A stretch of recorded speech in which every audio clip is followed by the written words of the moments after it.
Shalom saudara-saudari yang terkasih. Apa kabar semuanya?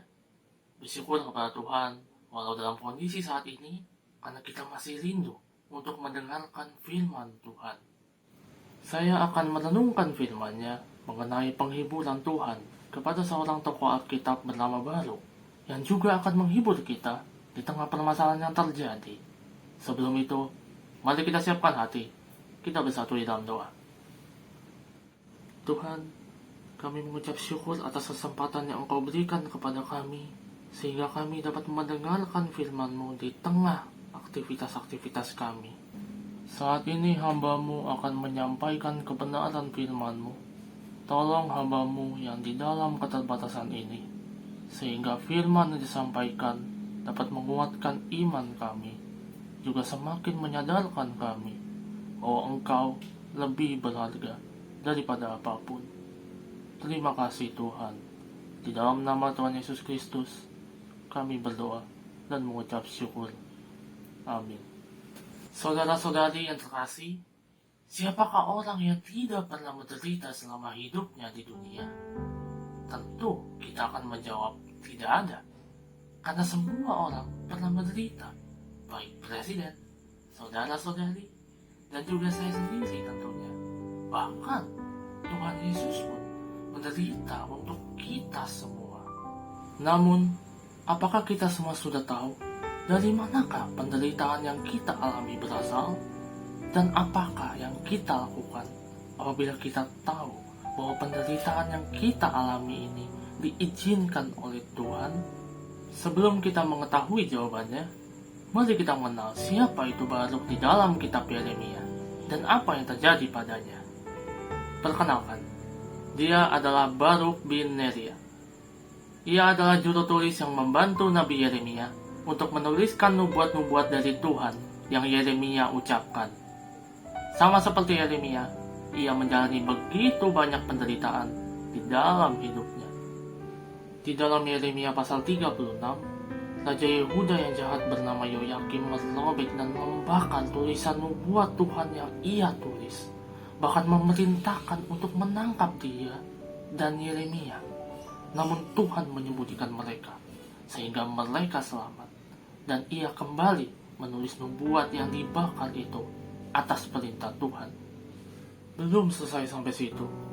Di dalam Yeremia pasal 43, ia bahkan difitnah oleh orang Israel yang merupakan bangsanya sendiri dengan menganggap dia sebagai orang yang menghasut Nabi Yeremia supaya mereka jangan mengungsi di Mesir. Padahal apa yang disampaikan Yeremia itu berasal dari Tuhan. Oleh sebab itulah ia berkata di dalam Yeremia pasal 45 ayat 4 bahwa ia mengalami duka, lesu, dan tidak mendapat ketenangan karena penderitaan yang ia alami saat melayani Tuhan bersama dengan Nabi Yeremia. Hingga di dalam ayatnya yang kelima, ia berpikir untuk mencari hal-hal yang besar bagi dirinya sendiri. Maksudnya seperti kekuasaan, kekayaan, ataupun ketenaran. Di pasal yang 45 ini, kita bisa melihat bahwa Tuhan peduli dengan Baruk. Dan kita bisa melihat bahwa Tuhan secara khusus berfirman kepada Baruk, sekalipun ia mengalami penderitaan dan mau menyerah. Sungguh luar biasa, bukan? Perlu diingat saudara-saudari yang terkasih, bahwa penderitaan yang bangsa Israel ini alami terjadi karena mereka telah berlaku jahat di hadapan Tuhan dengan tidak mengikuti perintah-perintahnya, bahkan menolak untuk mendengarkan firman Tuhan yang berkali-kali Tuhan telah sampaikan. Tuhan menghukum bangsa Israel. Selain untuk mendisiplinkan mereka, ia masih mengingat janjinya untuk bangsa tersebut. Walaupun Tuhan berkuasa untuk menghancurkan mereka, namun karena kasihnya kepada umatnya, ia tidak memusnahkan mereka semua. Ini sama seperti orang tua yang mendisiplinkan anak yang bandel, bukan? Anak itu awalnya menganggap bahwa orang tuanya itu jahat, namun orang tuanya tahu bahwa mereka melakukan hal tersebut untuk kebaikan anaknya di masa depan nanti. Oleh sebab itulah, di dalam ayat yang kelima, Tuhan menyuruh Baruk untuk jangan mencari hal-hal yang besar bagi dirinya, karena Tuhan akan mendatangkan malapetaka kepada bangsanya untuk mendisiplinkan umatnya yang membandel itu. Saudara-saudari yang terkasih, untuk mereka yang sungguh-sungguh percaya kepada Tuhan, firman-Nya ini merupakan penghiburan untuk umatnya seperti Baruk, sekalipun terdapat teguran di dalamnya, dan kadang kita sulit untuk memahaminya. Bahkan Tuhan berkata kepada Baruk bahwa Tuhan akan memberikan nyawanya sebagai jarahan di segala tempat kemana ia pergi. Maksudnya adalah bahwa dimanapun Baruk berada, ia akan selamat, bahkan di dalam bahaya sekalipun. Saudara-saudari yang terkasih, mungkin di antara kita ada yang bertanya, mengapa Tuhan membiarkan umatnya yang percaya dengan sungguh-sungguh mengalami penderitaan? Masih ingatkah kita tentang kisah Ayub yang menderita? Tuhan memang mengizinkan penderitaan terjadi pada kita. Namun semua itu terjadi karena ada maksud dan tujuannya, bukan secara sembarangan. Selain Tuhan ingin menguji kesetiaan umatnya, Ia ingin agar kita tidak lupa untuk apa manusia ada di dunia yang sementara ini, yaitu untuk memuliakan nama Tuhan, bukan untuk mengumpulkan sebanyak-banyaknya harta, tahta, ataupun nama, seperti yang sebelumnya direncanakan oleh Baruk. Kita sekali lagi mengucap syukur kepada Tuhan, karena selain Ia masih memberikan kita kesempatan untuk hidup dan memuliakan namanya di tengah keadaan pandemi saat ini, kita masih bisa untuk membagikan cinta kasih Tuhan kepada orang di sekitar kita. Sekalipun mungkin ada dari mereka yang menolak firman-Nya, menjauhi kita, bahkan memusuhi kita karena kebenaran Tuhan. Ingatlah bahwa penyertaan Tuhan lebih berharga dari apa yang ada di dalam dunia.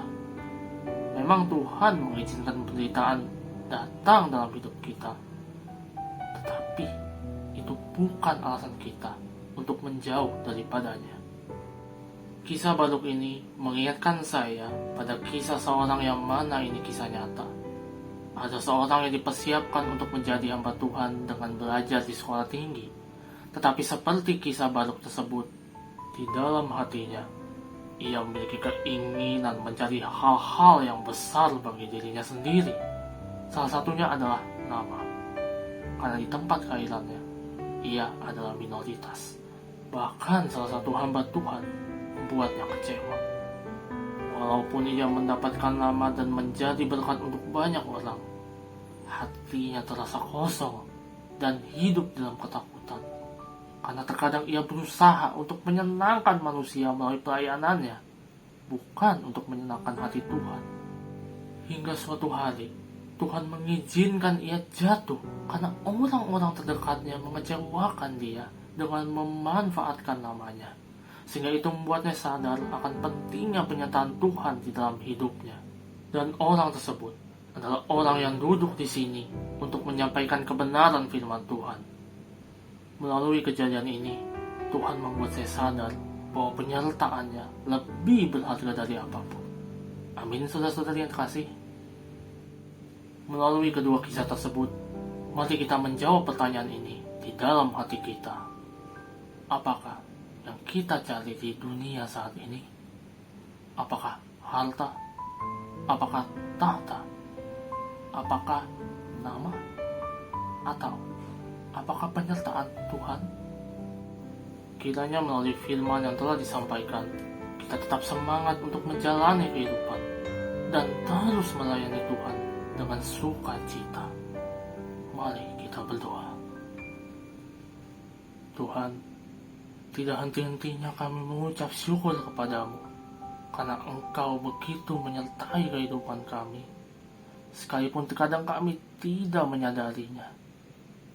Mampukan kami untuk terus memahami akan firman-Mu, dan mampukan kami untuk mensyukuri kehidupan yang Engkau berikan kepada kami, sehingga kami menjadi berkat untuk orang-orang di sekitar kami, sekalipun ada yang menolak Engkau.